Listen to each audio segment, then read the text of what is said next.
Sehr geehrte Damen und Herren, liebe Kolleginnen und Kollegen, ich freue mich sehr, Sie hier heute zur Pressekonferenz der IAA Transportation begrüßen zu können.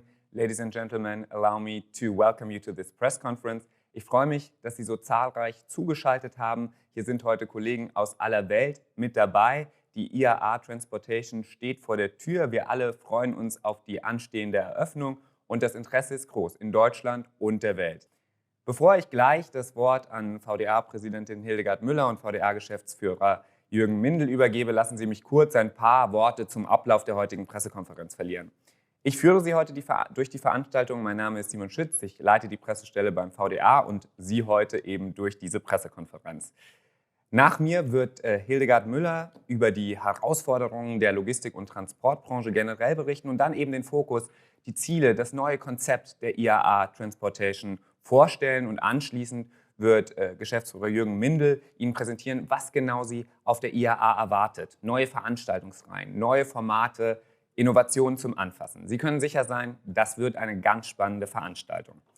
Anschließend beantworten wir natürlich Ihre Fragen. Sie sehen auch in dem Livestream eingeblendet die E-Mail-Adresse, unter der Sie Ihre Fragen einsenden können, presse@iaa.de. Das ist ab jetzt eröffnet. Wir versuchen natürlich, alle Fragen zu beantworten, bitten aber auch um Verständnis. Sollte der zeitliche Rahmen dafür nicht reichen, werden natürlich alle Fragen von Ihnen im Nachhinein schriftlich, telefonisch beantwortet.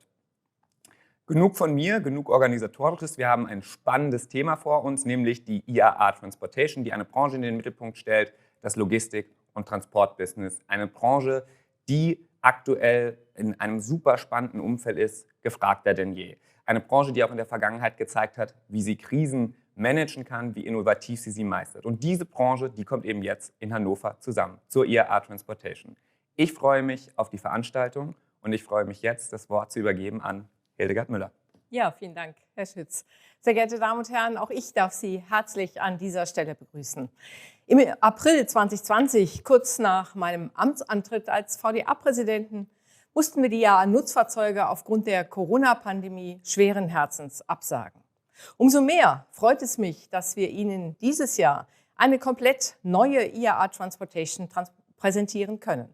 Und ich hoffe, dass ich viele von Ihnen auch persönlich in Hannover begrüßen werde. Diesen persönlichen Austausch haben wir in den letzten Jahren doch alle vermisst und gemerkt, dass er sich da auch wirklich durch nichts ersetzen lässt. Die Vorfreude ist also groß. Und was Sie alles erwartet, dazu gleich mehr. Diese IAA findet in herausfordernden Zeiten statt, mit Belastungen für jeden Einzelnen von uns und natürlich auch für die Industrie, gerade auch die Transport- und Logistikbranche. Eine Branche, die in den zurückliegenden 2 Jahren sowohl in der Corona-Krise als auch bei den Folgen des Ukraine-Krieges unter Beweis gestellt hat, wie anpassungsfähig, innovativ und schnell sie auf neue Rahmenbedingungen reagieren kann und damit eine enorme Resilienz bewiesen hat. Und wie innovativ, wie digital die Branche ist, können die Besucherinnen und Besucher der IAA in 2 Wochen in Hannover erleben. Meine Damen und Herren, wir hatten gerade erst begonnen, uns nach der Pandemie auf ein New Normal einzustellen. Dann begann Russland im Februar seinen völkerrechtswidrigen Angriff auf die Ukraine. Neben dem unermesslichen menschlichen Leid hat der Krieg schwere wirtschaftliche Verwerfungen mit sich gebracht. Der Ausblick für das aktuelle Jahr trübt sich zunehmend ein. Neben den großen Herausforderungen unserer Zeit, in erster Linie der Klimawandel, aber auch der demografische Wandel und die Digitalisierung, mehren sich unmittelbare Faktoren, die das wirtschaftliche Umfeld spürbar belasten. Hinzu kommen immer noch Corona-Beschränkungen in einigen Ländern, die weiterhin ein Konjunkturrisiko darstellen können. Schauen Sie nach China, das im Zuge seiner Null-Covid-Policy im Frühjahr 2022 in zahlreichen Regionen Lockdowns verhängte und die Strategie auch weiterhin klar durchsetzt. Jeder Lockdown, egal wo, wirkt sich zeitversetzt auf unsere Lieferketten aus. Die nicht auslaufenden Containerschiffe sorgen Wochen später für Lücken in der Lieferkette bei uns. Meine Damen und Herren, die aktuellen geopolitischen und konjunkturellen Entwicklungen lassen auch die internationalen Nutzfahrzeugmärkte nicht unberührt. So wurden im bisherigen Jahresverlauf in Deutschland 42.600 schwere Nutzfahrzeuge neu zugelassen. Das sind gut 5% weniger als im Vorjahreszeitraum. Mit minus 22% liegt der deutsche Markt für leichte Nutzfahrzeuge nach den ersten 7 Monaten des aktuellen Jahres noch deutlicher unterhalb des Vorjahresniveaus. Insgesamt wurden bis einschließlich Juli gut 129.200 Transporter abgesetzt, ein Rückgang um gut 36.700 Einheiten verglichen mit dem Vorjahreszeitraum. Damit sind die deutschen Nutzfahrzeugmärkte auch im bisherigen Jahresverlauf noch weit von ihrem Vorkrisenniveau von 2019 entfernt. Der europäische Gesamtmarkt für schwere Nutzfahrzeuge verbuchte in der ersten Jahreshälfte einen Rückgang der Neuzulassungen von 2% im Vergleich zum Vorjahreszeitraum. Der US-amerikanische Markt für schwere Nutzfahrzeuge erlebt gar einen Rückgang von 6%. Unterdessen setzt sich auf dem chinesischen schweren Nutzfahrzeugmarkt die Korrektur im ersten Halbjahr 2022 fort.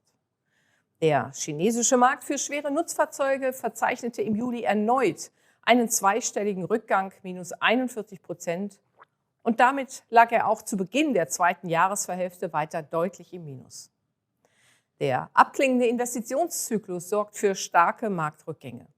Und aufgrund der aktuell schwierigen Lage gehen wir für das Jahr 2022 für den schweren Nutzfahrzeugmarkt in Europa von einem leichten Plus von 5% aus, für China von minus 35% und für den schweren US-amerikanischen Nutzfahrzeugmarkt liegt die Prognose für 2022 bei plus 2%. Meine Damen und Herren, jetzt genug der Zahlen. Ich hatte eben schon genannt, welche Auswirkungen die Lockdowns in China auf die globalen Lieferketten hatten und auch haben. Doch die spezifischen Herausforderungen für die Transport- und Logistikbranche sind umfassender. Wir kämpfen aktuell nicht nur mit den Auswirkungen einer globalen Pandemie auf die Lieferketten. Viele Unternehmen würden gerne deutlich mehr Fracht auf die Schiene bringen. Doch die Kapazitäten reichen kaum aus, um die bestehenden Güterverkehre verlässlich abzuwickeln, sondern es steckt oft in den hausgemachten Problemen fest. Hinzu kommen die allgemeinen Cargo-Probleme wie Verspätungen, Baustellen im Netz und Zugausfälle. Und das deutsche Schienennetz ist leider ein Flaschenhals des europäischen Schienengüterverkehrs. Hinzu kommt eine sehr angespannte Personalsituation. In ganz Europa fehlen Hunderttausende Lkw-Fahrer. Schätzungen gehen von bis zu 600.000 fehlenden Fahrern in Europa aus. Und der Krieg in der Ukraine verschärft den Fahrermangel zusätzlich. Aber es fehlen nicht nur Lkw-Fahrer, es fehlen auch Gabelstaplerfahrer, Lagerarbeiter. Auch wir leiden unter Fachkräftemangel. Dies alles hat Auswirkungen auf den gesamten europäischen und letztendlich dann auch auf den globalen Warenverkehr. Meine Damen und Herren, blicken wir nach vorne. Neben all diesen industriespezifischen und konjunkturellen Herausforderungen befindet sich unsere Branche inmitten der größten Transformation, die wir je gesehen haben. Trotzdem werden Kraft und Wille für mehr Klimaschutz nicht weniger werden. Wir stehen zu unserem Bekenntnis zur Klimaneutralität. Wir sind überzeugt davon, dass mehr Klimaschutz jetzt der einzig richtige Weg ist. Daher gestalten wir die Transformation auch mit Nachdruck. Allein bis 2026 investieren unsere Unternehmen rund 220 Milliarden Euro in Forschung und Entwicklung. Damit leisten sie ihren Beitrag, dass die Transformation zu einer Erfolgsgeschichte wird. Viele dieser beeindruckenden Innovationen und Neuerungen werden Sie in 2 Wochen auf der IAA Transportation Live anschauen oder auch selbst ausprobieren können. Ein Besuch in Hannover wird sich also für Sie lohnen. Wir haben letztes Jahr in München mit der IAA Mobility nicht nur gezeigt, wie eine Messe in Corona-Zeiten erfolgreich und sicher durchgeführt werden kann, sondern auch, wie man eine Messe mit einer langen Tradition erfolgreich neu gestalten kann. Auch mit der IAA Transportation gehen wir neue Wege. Ein neues Konzept, ein neues Leitmotiv und einen neuen Namen. Die IAA Transportation bringt etwas in den öffentlichen Fokus, das viel zu oft als selbstverständlich hingenommen wird. Nutzfahrzeuge, ob klein, ob groß, sind nicht nur essentielle Säulen für eine funktionierende Wirtschaft, für Transport und Logistik, sondern können mit innovativen, nachhaltigen und digitalen Lösungen auch einen großen Beitrag zum Klimaschutz und für eine intelligente Mobilität der Zukunft leisten. Und hierzu gehören natürlich auch Busse, die auf der diesjährigen IAA einen Schwerpunkt bekommen werden. Die Anzahl an Neuvorstellungen und Premieren, die Sie auf der IAA Transportation erleben werden, sind Ausdruck der Leistungsfähigkeit der ganzen Branche. Die IAA Transportation schafft in diesem Jahr einen ganzheitlichen Ansatz und umfasst die gesamte Bandbreite des Transports und der Logistik. Dies unterstreicht auch unser neuer Claim People and Goods on the Move. So werden neben den Herstellern und Zulieferern von Nutzfahrzeugen und Bussen aller Art auch Infrastrukturanbieter und Unternehmen der Tech-Branche eine prägende Rolle einnehmen. Und wie gesagt, natürlich werden auch die Zulieferer und Hersteller von Anhängern und Aufbauten und Aufliegern in großer Zahl vertreten sein. Und mit Blick auf das weiterhin steigende Verkehrsaufkommen und die wachsende Bedeutung der Logistik auf der letzten Meile wird die IAA ihren Fokus ebenso um die Bereiche Infrastruktur, Stadt- und Verkehrsplanung erweitern. Mit dem neuen Konzept 2022 verändern wir die Perspektive der IAA Transportation. Die neue IAA zeigt und diskutiert die innovativen Trends auf dem Weg zur klimaneutralen Logistik. Und bei allem spielt der Experience-Gedanke eine große Rolle. Besucherinnen und Besucher sollen die Innovationen und Ideen live vor Ort erleben und ausprobieren können. Dazu wird Ihnen gleich mein Kollege, VDA-Geschäftsführer Jürgen Mindel, einen detaillierten Überblick geben. Mein ausdrücklicher Dank gilt bereits jetzt Herrn Mindel und dem gesamten Team des VDAs, das diese IAA so umfassend und inspirierend neu konzipiert und vorbereitet hat. Meine Damen und Herren, unsere Unternehmen, unsere Industrie zeigt jeden Tag aufs Neue, wie sie sich auf den schwierigen Aufgaben stellt und wie sie sich dabei stetig weiterentwickelt.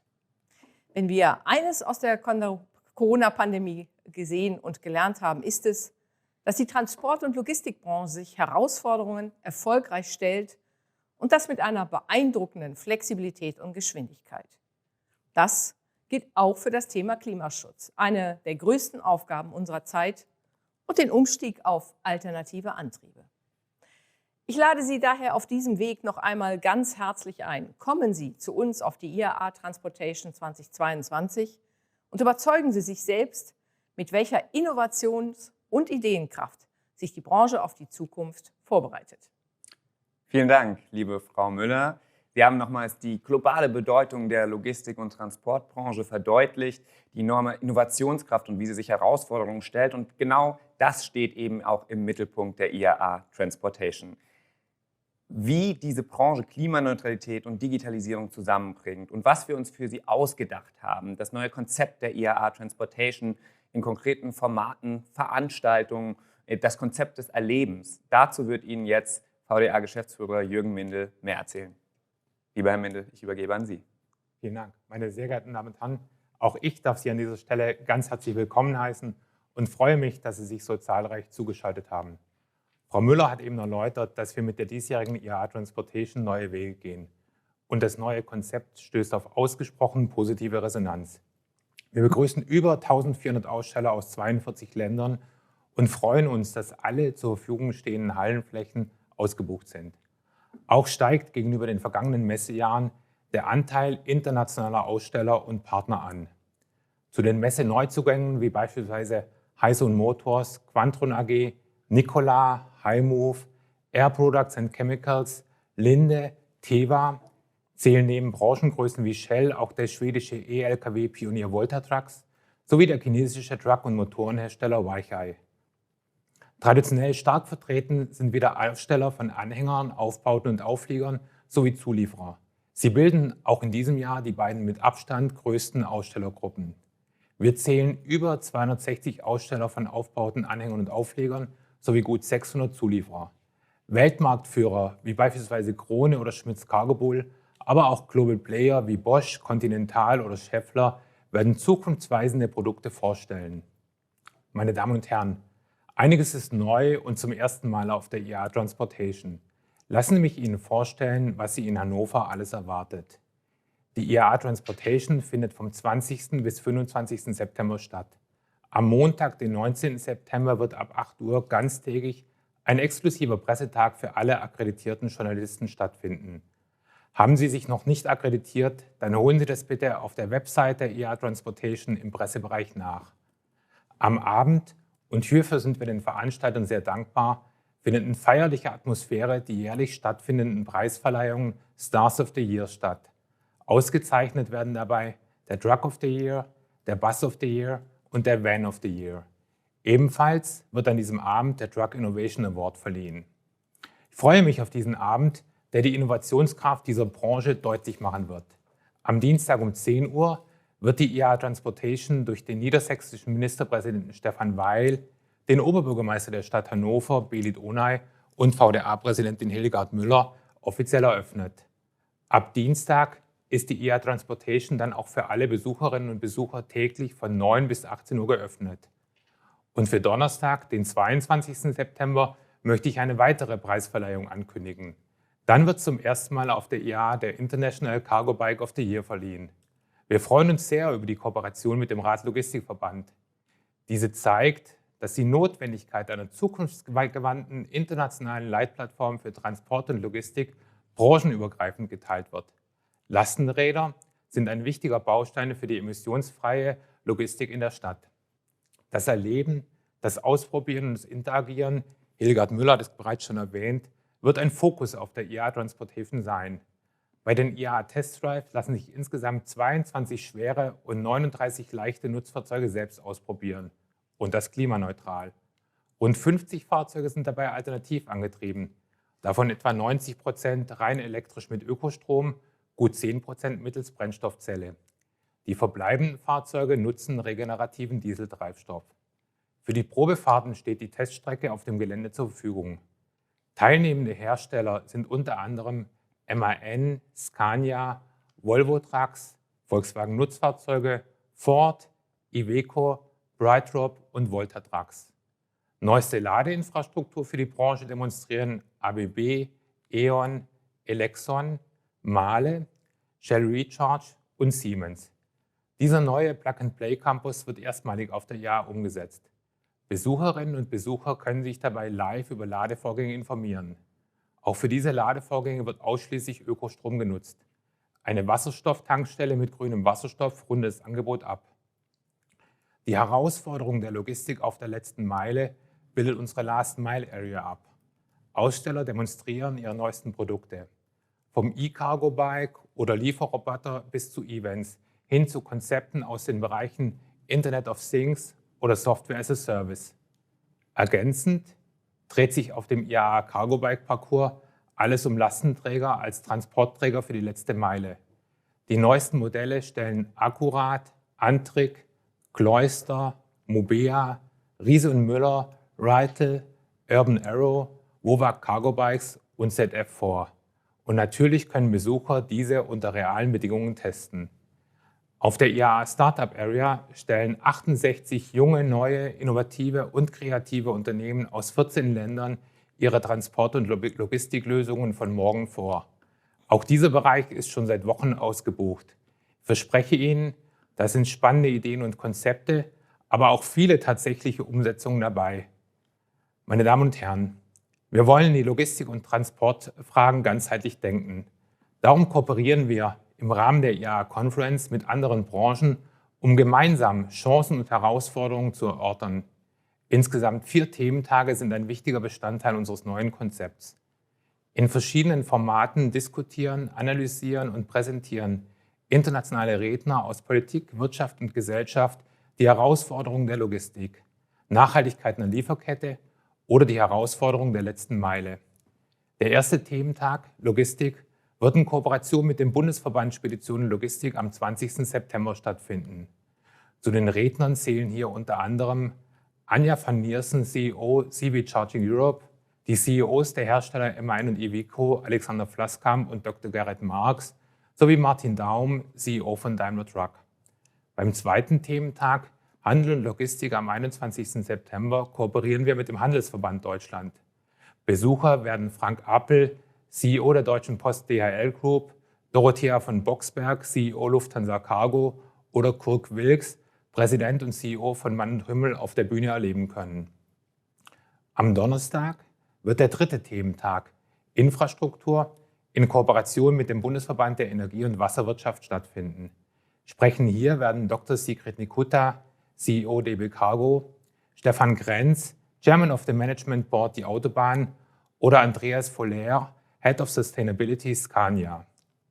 Der vierte und letzte Thementag am Freitag beschäftigt sich in Kooperation mit dem Verband Deutscher Verkehrsunternehmen mit dem kommunalen Verkehr. Eröffnen werden diesen Thementag mit einem Fireside-Chat Hildegard Müller und Ingo Wortmann, Präsident des Verbands Deutscher Verkehrsunternehmen.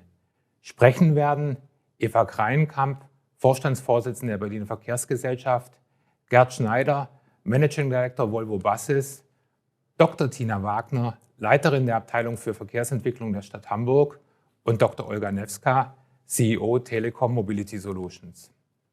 Meine Damen und Herren, die neue IAA Transportation ist die Leitplattform der Transport- und Logistikbranche. Wir sind sicher, dass es 7 herausragende Tage in Hannover werden und freuen uns, Sie persönlich vor Ort begrüßen zu dürfen. Vielen Dank.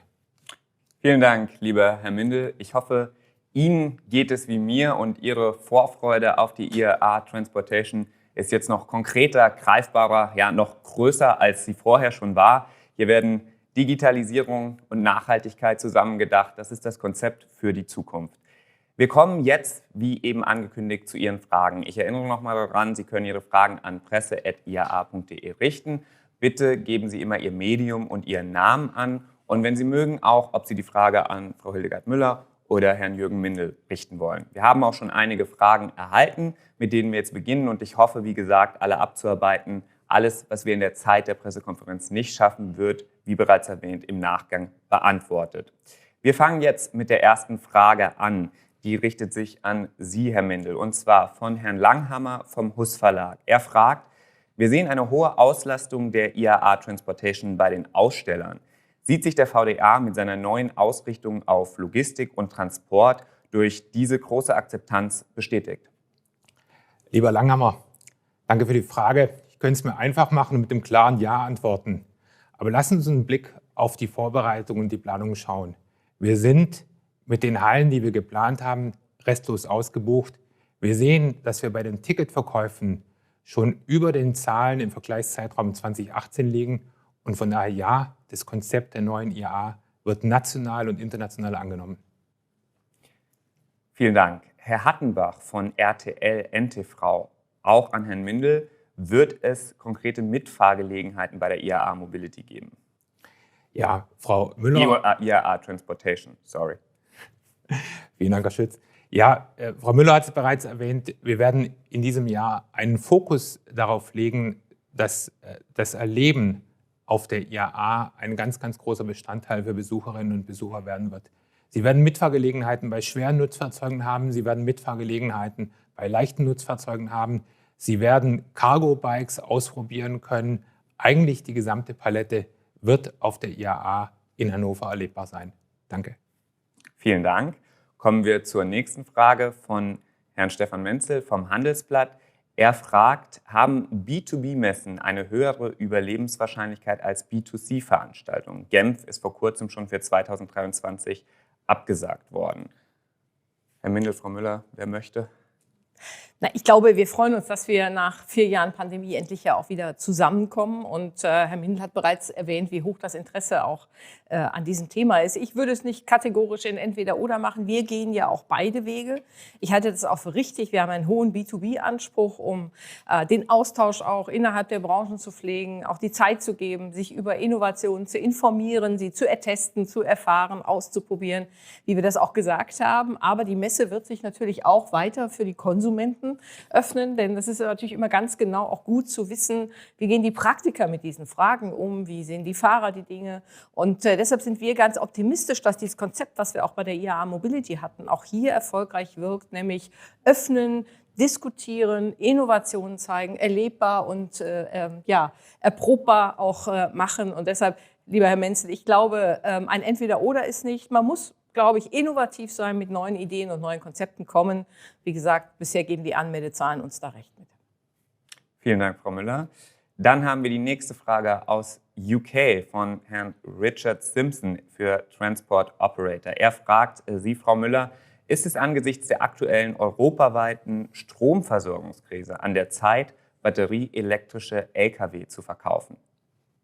Natürlich haben wir gerade eine dramatische Versorgungskrise infolge des Ukraine-Krieges. Und das macht ja deutlich, welchen Auftrag wir auch haben. Der VDA weist seit längerem darauf hin, dass die Strategie, die wir fahren in Richtung Klimaneutralität, Elektromobilität, durch umfangreiche Handelsabkommen und Energiepartnerschaften abgesichert werden muss. Insofern beschreiben wir hier einen Weg, der ja sich auch jetzt aufbaut. Die Ziele der Europäischen Union sind da deutlich.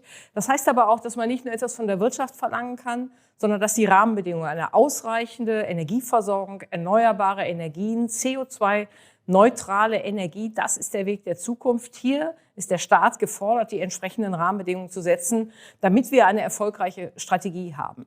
Ich sehe aber in den aktuellen Entwicklungen, die makroökonomischen Folgen auch, die wir jetzt haben, infolge des Ukraine-Krieges, keinen Grund, von diesem Weg in Richtung mehr Klimaschutz abzugehen. Vielen Dank. Eine weitere Frage von Herrn Langhammer vom Huss Verlag. Herr Mindel, wie schätzen Sie die Besucherquote bei den ausländischen Gästen, insbesondere China, ein? Werden die weiterhin bestehenden Reiseregularien bei ausländischen Gästen zu spüren sein? Vielen Dank. Also erstens sind wir mit dem ausländischen Anteil der Besucher, was wir heute absehen können, sehr zufrieden. Wir haben eine Steigerung bei unseren Ausstellern international. Wir haben eine deutliche Steigerung bei den Journalisten international. Und was wir im Moment von den Ticketverkäufen absehen können, werden wir auch eine Steigerung bei den Besuchern aus dem Ausland haben können. Und Herr Langhammer, Sie haben zu Recht die Reiserestriktionen für chinesische Teilnehmer angesprochen. Und vor diesem Hintergrund ist uns jeder, der aus China anreist, doppelt herzlich willkommen. Vielen Dank für die Beantwortung dieser Frage. Wir haben gerade keine weiteren Fragen. Deswegen rufe ich nochmal auf. Die E-Mail ist unten eingeblendet. Bitte schicken Sie gerne Ihre Fragen. Ansonsten würde ich noch mal kurz an Herrn Mindel übergeben für das Thema, was ich ganz spannend fand. Wir haben ja eben darüber erzählt, wir haben diesmal auch die Cargo-Bikes mit dabei bei der IAA. Das heißt ja, man erweitert das Konzept durchaus, diesen Mobilitätsgedanken für alle. Ja, das ist so, Herr Schütz. Wir haben letztes Jahr in München schon festgestellt, dass das Interesse von singulären Themen hinzugehen auf branchenübergreifende Lösungen zur Mobilität der Zukunft, ob das den Personenverkehr angeht oder auch Transport und Logistik der Zukunft, dass wir diese Themen nur vernetzt und gemeinsam andenken können. Und wenn wir allein hier in Berlin auf die Straßen schauen, in München, in anderen Städten ebenso, sehen wir, dass das Cargo-Bike immer größeres Interesse gewinnt. Und deshalb wollen wir das natürlich in eine Messe, die sich mit Transport und Logistik generell beschäftigt, herzlich integrieren. Vielen Dank.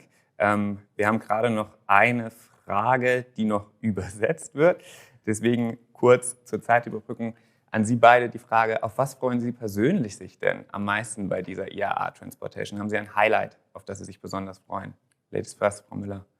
Ach, ich war auf der letzten Jahr ja überwältigt von den vielen Innovationen und bin sehr froh, dass ich ja auch die Chance haben werde, wirklich auch mit ausreichend Zeit mir alles anzusehen. Ganz besonders freue ich mich zum Beispiel auf diese Letzte-Meilen-Konzepte, weil wir doch sehen, dass wir auch in vielen Städten große Belastungen durch Verkehre haben. Und hier gibt es wirklich ganz fantastische Überlegungen, wie man das optimieren kann. Da gibt es digitale Innovationen, es gibt aber auch viele Autos, viele Konzepte, da bauen wir ja quasi nach, sodass man schauen kann, wie das funktioniert. Das ist für mich eines der Highlights, auf das ich mich sehr freue. Herr Mindel. Ich freue mich, und ich glaube, in dem Fall kann ich nicht nur für mich, sondern auch für die ganze Branche sprechen, dass nach der Zwangspause 2020 die IAA überhaupt wieder stattfinden kann. Wir merken an den Rückmeldungen der Aussteller, wir merken es an den Rückmeldungen von Besuchern, dass die Notwendigkeit, sich als Branche mal wieder zu treffen, zu diskutieren, sich zu begegnen, auch ein wenig zu feiern, Kontakte zu pflegen, dass das ein ganz, ganz großer Beweggrund auch für die IAA in diesem Jahr sein wird. Darum freue ich mich, ganz, ganz viele Leute, die ich jetzt lange nicht mehr getroffen habe, auch wieder persönlich zu treffen. Und wenn ich noch ein zweites Highlight sagen kann, jeden Samstag auf der IAA kommen die ganzen Fahrerinnen und Fahrer aus ganz Europa und schauen sich die Zukunft der Industrie an. Wir sind von diesen Personen, jeder einzelne von uns, so abhängig, dass es mich immer freut, dass die mit so großer Freude und mit einer solchen Begeisterung ihre Arbeit machen und das in Hannover auch immer zeigen. Davon habe ich auch schon viel gehört und darauf freue ich mich auch persönlich. Und eben auch, dass alle Sie, die mir gerade nur via Kamera folgen können, eben auch mir persönlich gegenüberstehen werden und wir dann persönliche Gespräche über die Zukunft der Logistik führen können. Wir haben eine weitere Frage von Herrn Rathmann vom ETM-Verlag gerichtet an Sie, Frau Müller. Wie beurteilen Sie aktuell das Thema Lieferketten bei Lkw und Aufliegern? Genau, das war auch schon die Frage. Ja, wir haben natürlich infolge, wie ich das eben schon sagte, der Corona-Pandemie und auch des Ukraine-Krieges mit seinen Folgen nach wie vor erhebliche Störungen auch in der Lieferkette. Und wir blicken natürlich auch mit Sorge jetzt auf die Frage Strom und Gas, nicht nur was die Preise angeht, sondern auch was die Verfügbarkeiten angeht. Und deshalb fordern wir natürlich auch von der Bundesregierung hier alles, was möglich ist, zu tun, um Stabilitäten auch wiederherzustellen. Auch die Europäische Union ist ja gefordert. Und insofern ist das ein Punkt, der uns im Moment natürlich nachhaltig, ich sage einmal so etwas lapidar, das Leben schwer macht, dass die Teileproduktion, die Umläufe etc. nicht in dem Maße möglich sind, wie wir uns das erhoffen. Wir hoffen nichtsdestotrotz, die Unternehmen haben wahnsinnig viel auch investiert in Resilienzen. Sie haben alles getan, um Lieferketten umzustellen, dass wir auch überbrücken können. Aber Störungen sind da. Er fragt auch nochmal nach, wie groß aktuell die Sorge ist angesichts der Energiepreise. Einmal für den Bereich fossilem Diesel, aber auch mit Blick auf die Strompreise, Stichwort E-Mobilität. Und inwieweit Sie hier politischen Handlungsbedarf sehen. Ja, ich habe es eben bereits gesagt, einmal die Nachfragen sind ja eigentlich hoch. Wir schauen natürlich aber auch auf die konjunkturelle Entwicklung. Und deshalb, wie gesagt, muss alles getan werden, damit wir ausreichend Verfügbarkeiten haben. Und zur Preissituation, herzlichen Dank, Herr Rathmann, dass Sie dazu nachfragen.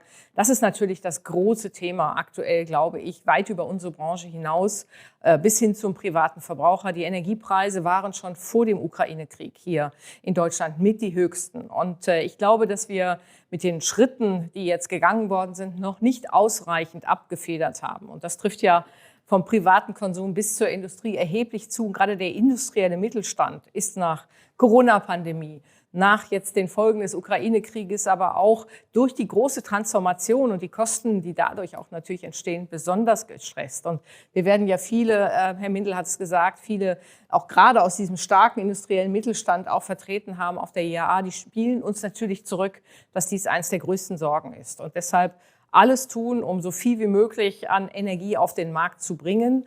Preisdämpfende Maßnahmen. Es darf auch nicht sein, dass der Staat weiter windvoll Profit hat. Die Stromsteuer müsste gesenkt werden und viele andere Instrumente mehr sind da noch nicht ausgelotet oder in Teilen handwerklich leider noch nicht ausreichend gut gemacht.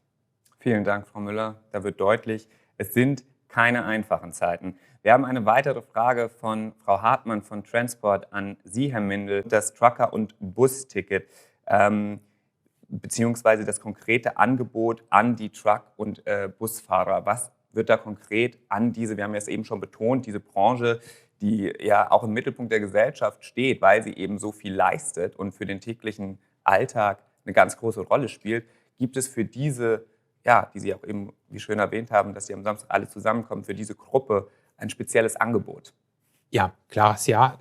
Wir bieten natürlich auch in diesem Jahr wieder etwas an, was in den letzten Jahren ein Riesenerfolg war, nämlich das Trucker- und Bus-Ticket, ein vergünstiges Ticket für den Eintritt auf die IAA.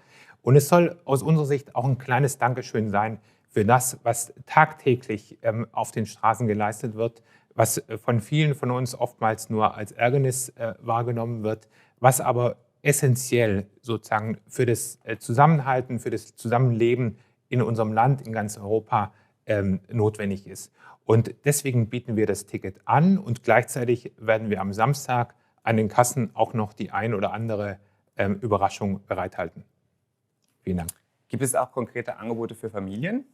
Ja, selbstverständlich werden wir am Samstag auch wieder ein Familienticket anbieten. Okay, das heißt, für die Leute, die gerade auch Berichte darüber schreiben, was sie alles auf der IAA Transportation erwartet, ist natürlich auch immer spannend für einen Familienausflug. Die nächste Frage von Herrn Zwick von der Welt. Wird es auf der IAA Transportation auch Spezialfahrzeuge zu sehen geben, zum Beispiel Feuerwehrautos, Baufahrzeuge? Und gibt es in diesem Bereich bereits elektrifizierte Varianten?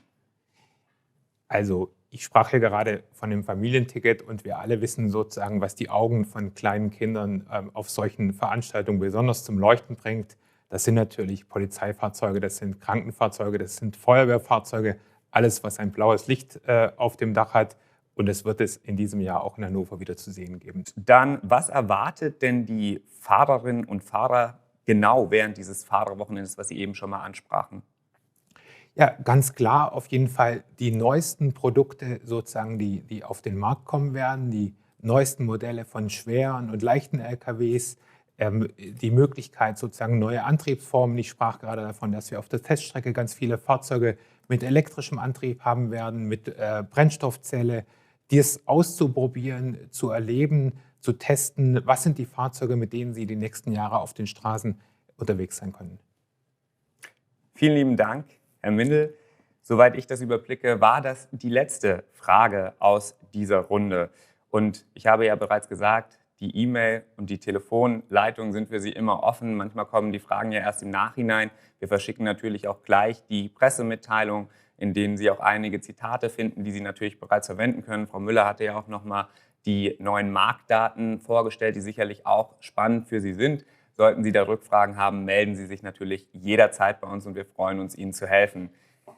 Ja, vielen Dank, Frau Müller, vielen Dank, Herr Mindel. Das war eine spannende Veranstaltung. Vielen Dank auch an die Zuschauerinnen und Zuschauer, an die Kolleginnen und Kollegen, dass Sie sich zahlreich aus der ganzen Welt zugeschaltet haben. Ich freue mich darauf, wie ich eben schon sagte, Sie in Hannover live, face-to-face zu sehen. Eine internationale Veranstaltung nach diesen doch sehr langen Corona-Jahren, die uns allen das Leben nicht leichter gemacht haben. Und face-to-face ist doch immer viel schöner als Kamera zu Kamera.